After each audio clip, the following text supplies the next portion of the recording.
Hey, what's up, everybody? It's Jeffrey Lyles, welcoming you to another installment of Lyles Figure Files.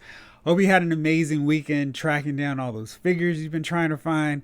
I had two big successes, and today I had a major one, and hopefully you were able to take advantage of it as well. Let's break all that stuff down a little bit, but first let's take a look at what we've got coming up this week with the latest Pulse Fan First Friday, with our new update on the HasLab Star Wars The Black Series Rancor figure. We're going to see him actually painted up, no more grayscale rendering. We're going to see what the Rancor will actually look like with a full on paint job. And you can see in this teaser, it already looks really impressive. I think this is the best look we've seen of the Rancor so far, even though half of it's in shadow. But it's really giving a sense of like, okay, this is going to be the most hideous, disgusting of all the beasts we've seen so far in the Star Wars Black Series line. And it's, of course, just a matter of, do you have space to set up for this bad boy? And if you don't, how quickly can you create it? Hopefully enough, hopefully within a year's time, you'll have enough room to carve out a space for this one. But yeah, it looks really cool. I would love to see one of those final two stretch goals not just being Ula and the Rancor handler, but maybe they could do something like we've seen with other lines with an Arcway that they could just use out of cardboard, kind of cheap, whatever, but with a thin, super thick, or a little thin, thick gate so you could raise and lower it to crash down on the Rancor's head. We've seen some cool packaging from Hasbro over the years, and that could be something cool, like a new incentive to just be like, hey, you could also kill the Rancor. They've just shown off the skulls and a backdrop. Maybe we can complete a presentation of the Rancor by just having him framed with this gate blocking him, so then when you want to pull him out, here he comes and you've got him all set up. Maybe we can throw a little dirt in there. That's an idea. I can't wait to see what Hasbro actually shows us, because this is slowly and quickly becoming one of the figures that I'm most looking forward to seeing the final version, because he looks really cool. All right, so speaking of Beast, I did have success and I finally was able to track down Luchasaurus from Jazwares' AEW Unrivaled line. And this is from Series 5, and I know some people are already on Series 7, but I was really happy to get this guy. I think they did a really outstanding job with his design and all those tattoos. Jazwares has done a really good job not looking like a second tier company getting to work on a major wrestling company now. And really cool. Now it's time to track down Jungle Boy, because what's the point for me of getting all these Jungle Boys I was finding without a Luchasaurus to at least team with him? You can still hold off on Marco Stunt. Also, I was able to track down one of these 1 in 3,000 chase versions of Britt Baker. DMD, of course. This is her in her white, black, and gold, representing her love for Pittsburgh, the Pirates, the Steelers. I love this as a chase because it's, you know what it represents if you've been following Britt for a while. That's a really nice feature and a cool chase. And it's one of those deals where it's like, if you don't get it, who cares? But if you do find it, it's like, yes, that's really cool. So I've got the black and silver. Now I've got the white, gold, and black. So it's nice. I'll probably keep both just because I like Brit, and that's a nice distinction between one figure and the other. Now the face, the head sculpts could be a little bit better, but they're still working on it. So we got some excitement all weekend with AEW. Full Gear was great. Really love the show. I won't say anything, no spoilers for me, but if you haven't seen it, I highly recommend it because it was a really great show and actually wrestling done right. So we've got Unrivaled, we've got Unmatched, we're getting into 2-packs. Now I've got gear packs, which I love. This is something that I'd love to see more from different companies, because there's some guys that just wear different attires, different stuff to the ring, and then you can take it off and you have a easy, simple wrestling attire. So Chris Jericho is one who rocks a lot of different outfits, and so it makes sense to throw in a white jacket, a pink jacket. I would have loved for them to include an Inner Circle t-shirt. They've done a few now, because I know there was a Chase version. You don't want to kind of have people who bought the Chase to feel cheated, but There are different versions of the Inner Circle shirt that they could throw in there. That would have been cool to just show his allegiance, his faction within AEW. But it's a really nice setup here, and it's available now on Amazon. I do wish Jazwares did anything with the back. Just a couple sentences to go, hey, yeah, Chris Jericho, the leader of the Inner Circle, rocked this white, pristine jacket in his feud against Orange Cassidy, only to get shocked on an episode of Dynamite when Orange Cassidy dropped gallons of orange juice, spoiling and tainting his gorgeous white jacket. I kind of wish this would be an opportunity for a chase with a stained orange version so people could find the 1 in 3,000 version of this gear setup. That'd be cool. But you see we got the pink jacket with the sparkles. That's a nice jacket there. And that's a nice setup there. And it's cloth, which means it's really easy to take on and off. And it's the white version. Both of these come with the figure, so you don't have to go, oh, I want the pink one. Oh, I want the white one. It's really simple. And this is an Amazon exclusive, which means you shouldn't have to worry about it selling out anytime soon. And the only thing missing here is Floyd or a gallon of orange juice. But yeah, they did a really nice job, and I like to see more of these in the future. Maybe they could do something with Sting. He'd be somebody with different t-shirts they could easily incorporate this format into. But yeah, really like this idea and hope to see more of this from Jazwares. We did see a few more figures, promotional photos of Unrivaled 7. So here's the Murder Hawk Lance Archer. This is the regular version with the black and red. I like this one a little bit more than the Chase, which is more white and doesn't look as intimidating. I think it's that blonde mohawk as opposed to the dark black and red one, which just looks more intimidating to me. Then we've got FTR, and this is probably the one time that I think Jazwares hasn't nailed the head sculpts. This one's okay, but Dash just doesn't look like him at all. And they've done the knee brace.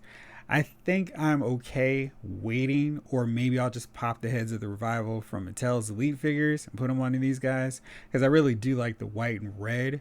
But, rubber jackets, meaning they're going to be super hard to take on and off. So that's going to be a little bit of a problem. But, yeah, their articulation is going to be better than the Elite figures. And I just wish their head sculpts were a little bit better. This is one of the few times where we've had a direct comparison with the figure that Mattel made and one that Jazwares made, where I think Jazwares lost. So that's an interesting first for them, because normally their head sculpts are way better than the earlier Mattel ones with different guys. So one loss, but it's okay. Then we got updates of the Young Bucks, and you see with the fringes, they decided to go away from the fabric, which I think was the right call, because when I'm posing and setting up my Young Buck figures, those fringes are really hard to just keep down in place. And while it was a really good effort and implementation on something, I don't think it quite worked out in a way that we wanted or they wanted. So going this route keeps everything clean and together with no random frills popping up on them. These jackets are kind of cool, but again, they're not cloth, so they're going to be really tricky to take on and off. I don't like the way we've got these hair sculpts, because they're so wide and it just makes moving them around very tricky. And yeah, and we're getting to the point now we're going to need to get a Nick with the ridiculous beard to go along with his brother. I'm wondering how soon it'll take before we get the full gear pink beards and mustache setup. That's something that could be kind of fun, as an alternate outfit look for these guys, because we're going to keep getting more Young Buck figures. They're unavoidable, and it's just happening. So I like the way they keep rotating these main guys into the line. So if you've missed out on a Kenny Omega, a Cody Rhodes, it's not the end of the world. It's not like other companies don't do that. I mean, we definitely get tons of John Cena's, Roman Reigns, Rey Mysterio's, etc. But I like the Jazwares is still expanding the roster while keeping in circulation guys who, people may have missed. And especially in the case of Omega and the Bucks, where they change their outfits so much with so many different colors that it's nice to get these different looks represented. And I think, we saw some Jazwares representatives there. We saw Jeremy Padawan there. So I'm sure he was taking copious notes in terms of what looks he wants to see. Now here's the Nyla Rose figure. I think they've done a really good job capturing her bulk and size. I don't think they've done a really good job with her head sculpt at all, though, because it just, this expression is not the best look. The hair is also going to be problematic in terms of posing. And here's the Chase version. Doesn't really look any better. I just think it's going to be really hard to pose her neck and head because it's just so bulky and it's not a great likeness. So hopefully this is just the first one and they managed to fix that down the road. This is a benefit though of the Jax Mattel version of Vicky Guerrero because she can pose with her really easily and you don't need a Vicky Guerrero figure because she's covered. And yeah, Mattel did a really great job with her. So here's MJF, the first one of the Unmatched collection, Wave 2. He's got his robe for his big matches. That's cool. It's a nice addition to have for him. It looks good, like nice expression. I don't know how many times I'm going to need to get MJF figures, and this plastic robe kind of deters me from getting this one. If it were cloth, I think I would probably bite because he could do his promos, but that's all he can do with this plastic setup, which is so restricting that it just kind of takes some of the fun away.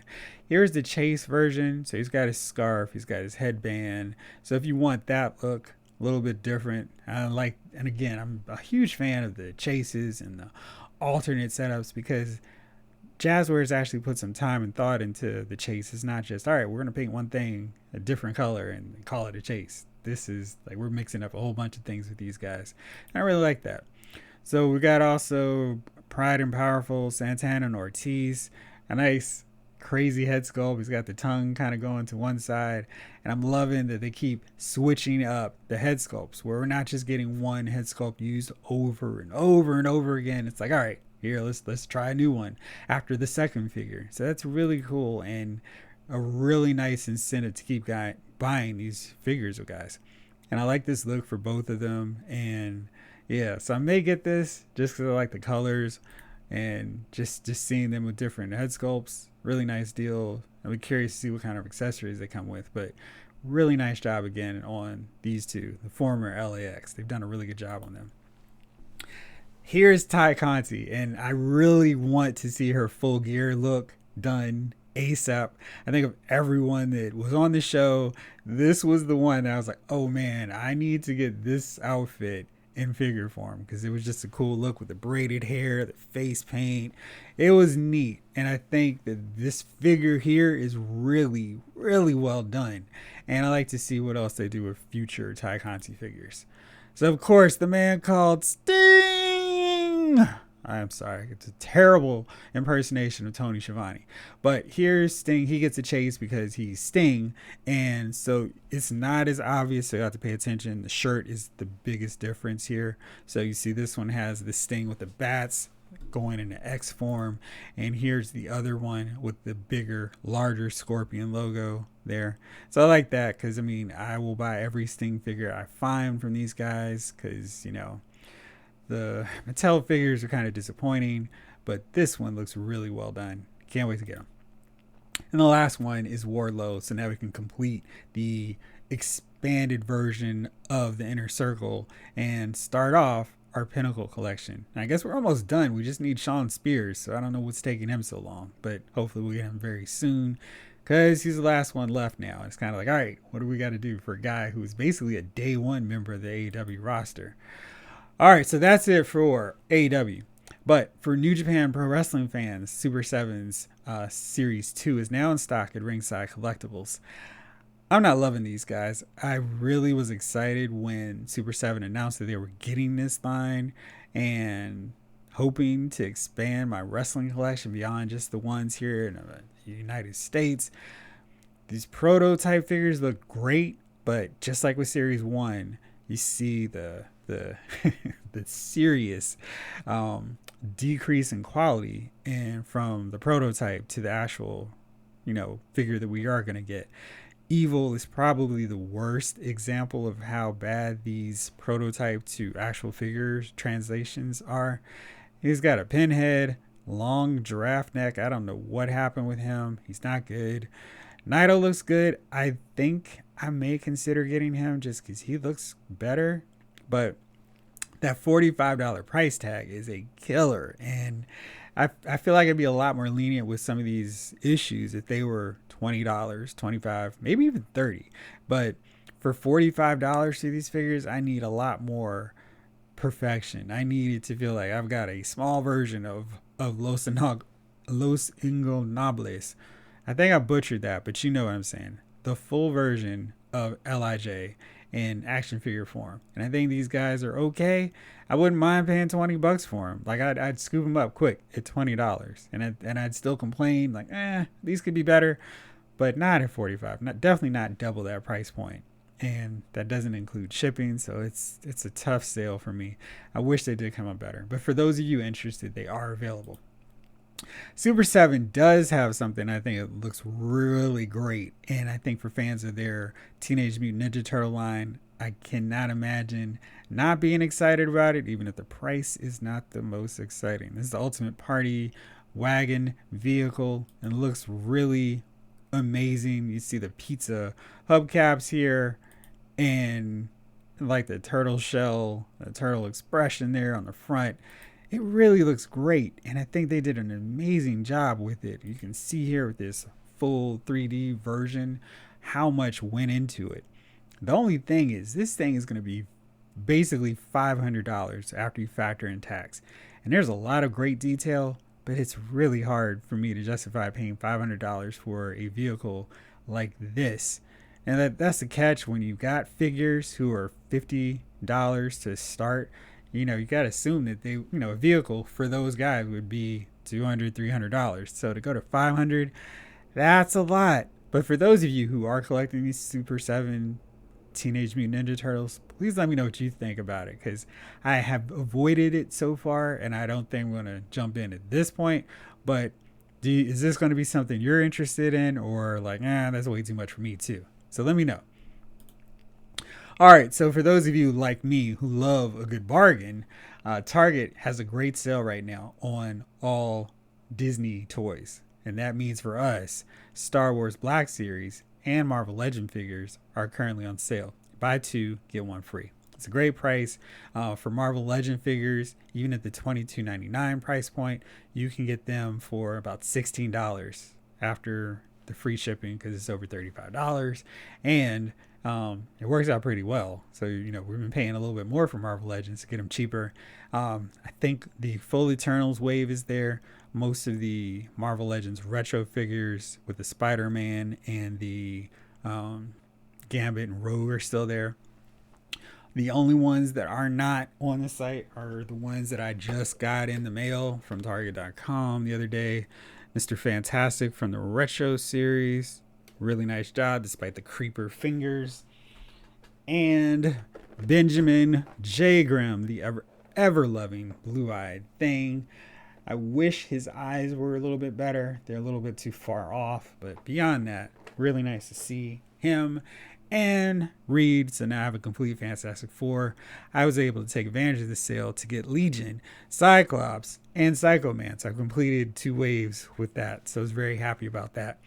But it is kind of making me feel like, man, if only I had waited. The Spider-Man Armadillo set, most of the figures outside of the Spider-Man figures are actually up there as well. Speaking of which, I'm sure that Far From Home trailer is up now, so I need to hurry up so I can check it out and see what figures will get teased with that one. But yeah, so take advantage of it because it's a really good sale. One thing that I was so excited, so happy, and I'm sure you guys have heard me piss and moan for weeks, nay months, at the lack of Marvel Legend products at my local Walgreens. I've been taking trips to Walgreens ever since people were finding them in my area, finding this Marvel Legends Nova figure, because I'm a huge New Warriors fan, one of my favorite titles from the 90s. And every time we get a new figure, I want to get them, of course, so I can add to the ranks of my team. And Nova, as one of the founding members, is definitely a priority for me. I mean, right now we kind of have a split between the expanded roster and the originals. So we have Night Thrasher, we've got Firestar, and we've also got Rage, and we've got Darkhawk. Nova is one of those core members, so hopefully we get Justice, Namorita, Speedball, and Marvel Boy / Justice, along with Silhouette, because that's the core members of New Warriors for me. But Walgreens has him up on the website right now. I just checked it again before I recorded. He's available for pickup in stores or shipping. So if you don't care, if you don't have Walgreens close by, have it sent directly to your door. Or if you're like me and don't want to pay for the extra shipping and don't mind driving to, because I have a Walgreens like 5 minutes from me, I'll drive, get them for $24. Really good deal, because I'm sure I've spent $30 driving around for the gas. But so grateful Walgreens got their act together, got them up on the website so everybody has a fair shot at getting them, because that's really all we want. It's just a fair shot. We just want to be able to get the figures we want. And hopefully that holds true as well for Quasar and the Baron Zemo that's coming early next year. Because if it's this easy, I'll be fine. You won't hear me complaining about Walgreens and not stocking figures anymore. I'll just wait until they get on the website. And yeah, good deal all around for all of us. So speaking of completing teams, one last thing. Survivor Series is coming up. And, you know, I don't really care about modern WWF, or WWE. That's how much I care. But I love taking advantage of getting the new Legend figures for the Mattel line to complement and further expand my every Survivor Series team. You can find that on lylesmoviefiles.com. But I update this with all the new Legends, so you can see some of the figures, some of the teams that I've done over the years. This is a 1990 Dream Team, Heart Foundation, Dusty Rhodes, still missing the Coco Beware. They're going to take on Ted DiBiase, the $1 Million Man, Rhythm and Blues. I've got Greg the Hammer Valentine, but I kind of want the black-haired Roy Orbison version of the Hammer, so I can really have Rhythm and Blues here, not just the Hammer stand-in. And of course, their tag team partner, the mysterious Undertaker. And here's another set from 90, because 90 was my favorite Survivor Series. That's why I was so disappointed that we didn't get the Ultimate Warrior for 1990 Survivor Series, because that was my favorite paint job for him, and just, yeah, the whole deal. So the perfect team, Mr. Perfect and Demolition, to take on the Ultimate Warriors, the Legion of Doom, the Modern Day Warrior, Kerry Von Erich, a.k.a. Texas Tornado, and the Ultimate Warrior, and Hulk Hogan with his squad of Hacksaw Jim Duggan, Tugboat, and Big Boss Man, who I will be replacing with with the Elite version of Big Boss Man from Elite 90. So yeah, looking forward to adding more people. I have a few updates to make, because over the year, I've gotten a few legends that can actually help fill out this roster. So that is all for me. Cannot wait to see what we get from this Rancor with the final 2 stretch goals. Hopefully we'll get some more classified series news from the G.I. Joe team soon, because I'm like, gimme. Anytime we get some tidbits on that line. And, you know, it's been a while since we've seen an update from the Marvel Legends team. So I'm assuming we are due for Fan First Friday very soon. Maybe that'll be something to be thankful for in the next few weeks. All right, so that's it for me. Thank you as always for listening. Thank you so much for subscribing. And if you're commenting and if I haven't responded, I don't know what the heck I was doing, but I will get on it. And I do read and try to respond to everybody's comments. So thank you so much for all the support, and hope you find some figures you're looking for this weekend. This episode of Lyles Figure Files has been filed.